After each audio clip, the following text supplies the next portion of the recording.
Ang sarap kasi pakinggan itong mga ano eh. Tunog ng ibon eh. Kanina ang lakas kanina yung tunog. Hi everyone! This is me, my wife here in Horta Park, Karagatan. Aba,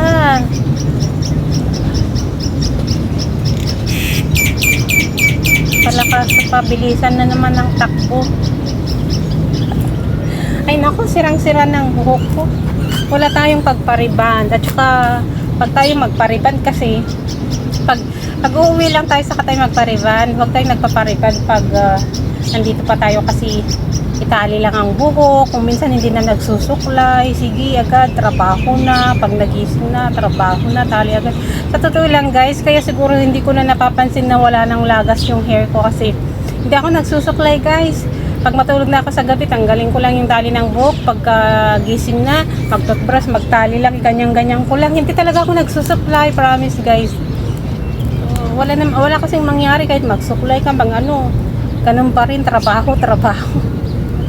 Kaya alam nyo guys, sabi ng boss ko pa nga eh, tapon mo na yung t-shirt mo, may mga Clorox na, ganyan. Eh, ganun pa rin eh, itapon, tapos bibili, makloruxan pa rin.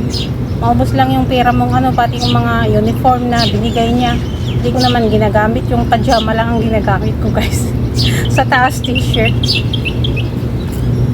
Nako. Kaya pagtiyagahan natin ang ating magagaspang na buhok, mga kananay, mga ka-OFW. Ang importante may trabaho tayo, may maipadala tayo sa ating pamilya kasi ang hirap ng buhay talaga sa Pilipinas guys. Kaya tayong mga nandito sa ibang bansa, magtyaga-tyaga tayo sa kung anong meron. Ang importante may trabaho kasi mahirap ang walang trabaho.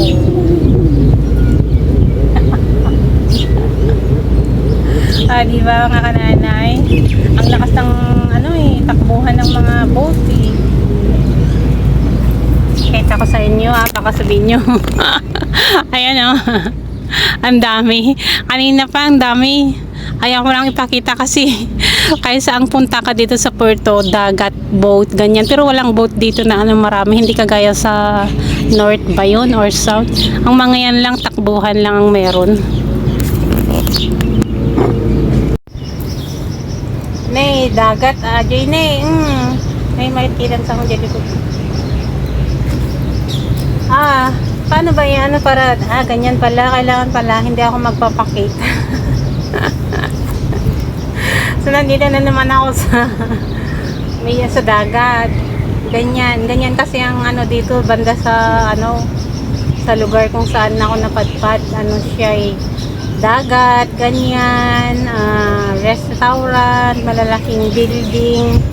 Hindi kagaya sa Pilipinas lang kasi yung yung nakikita kong hindi ko lang alam ngayon, matanda na ako kasi nung bata ako sa Pilipinas ko lang talaga nakikita yung dagat na mga cottage lang o mga pagpupunta lang yung mga tao mag-picnic. Wala ko talagang nakatira dahil siguro sa Pilipinas is nababagyo guys, kaya inaabot siguro ng dagat or tubig yung mga bahay, kaya walang nagpapatayo ng bahay sa gilid ng dagat. Noon, hindi ko lang alam ngayon.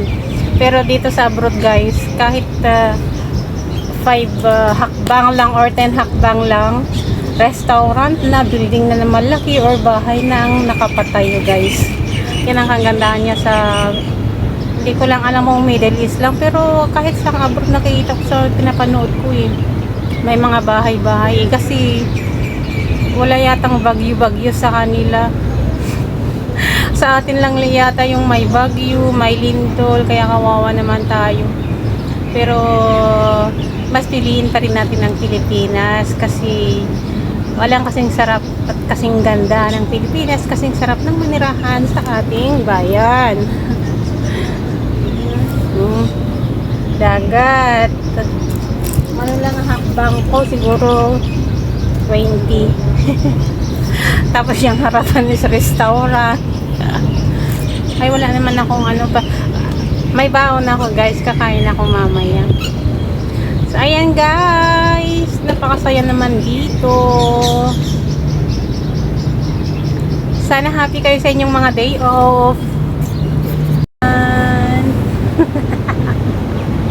Everyone, ang haba-haba. Kumusta kayong lahat, mga kananay? Buti na lang less yung ano dito, less yung hangin niya. Ayan. Ay, sana manoon. Paano ba na? Nakikita nyo doon? Pag na lang ang ano niya. Hello! Kumusta kayong lahat, mga ka-OFW?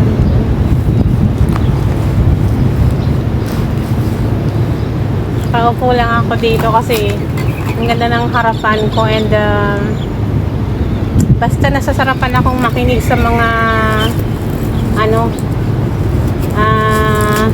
ibon.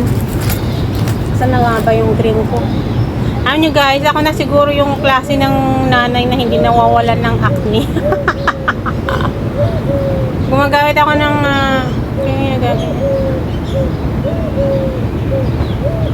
ano tinanong ko na yung doctor ko kasi may check up ako na ano dito sa barigo. And sabi niya this is not connected daw sa aking lumalabas na. Hindi naman daw to connected sa ating pagre-reglaw. Ano, kailangan ko daw magpa-derma, sabi niya. So, sabi ko naman, okay pag may pera na.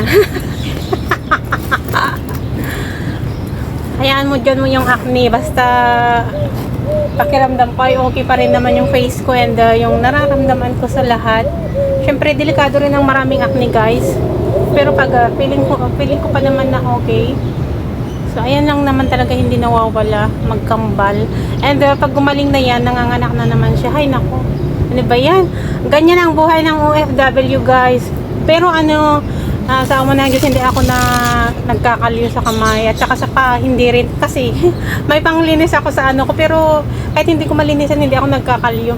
Sa ano ako bumabawi sa acne. Ganyan kasi ang buhay ng OFW, guys. Sa paglagas ng buhok, thanks God kasi hindi na gaano ngayon.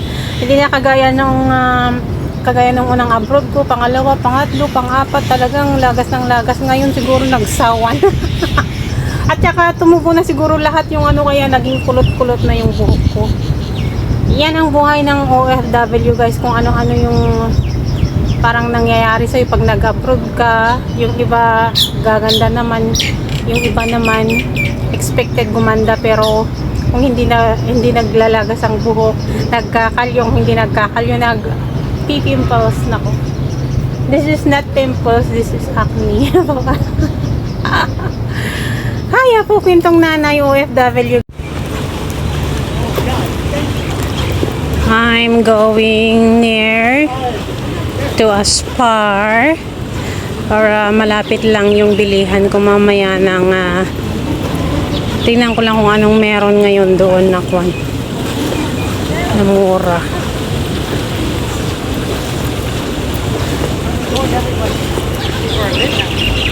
Oh my God.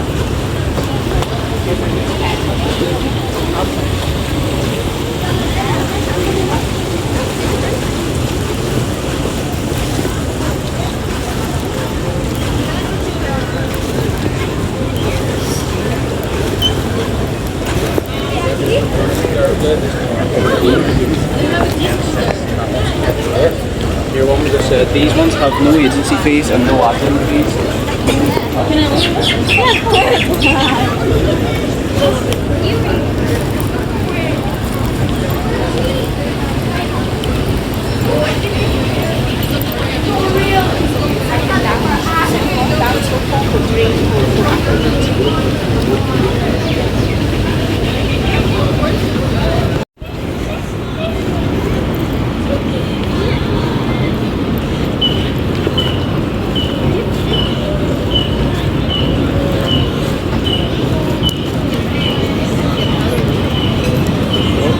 Now we start passing.